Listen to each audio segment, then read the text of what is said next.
Tom Rodriguez kinumpirma na ang buong katotohanan.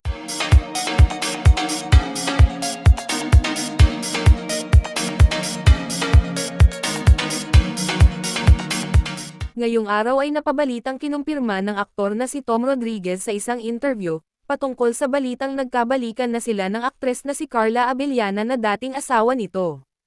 Ayon sa mga naging pahayag ni Tom, marami itong na-realize nang maghiwalay sila ni Carla sa loob ng 1 taon, isa na dito ay ang pagkakamali umano nito at lahat daw ng iyon ay kanyang pinagsisihan ng sobra. At ngayon daw ay bumalik siya sa buhay ni Carla para ayusin ang mga naiwan nitong gusot sa kanilang relasyon.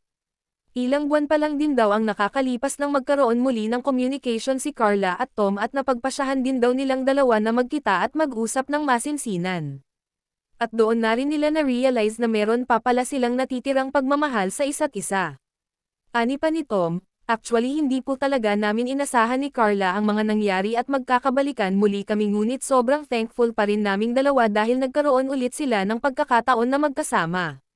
Samantala namang madalas na daw na nagkikita at nagsasama ang dalawa para paghandaan ang mangyayaring second wedding nila for the second time.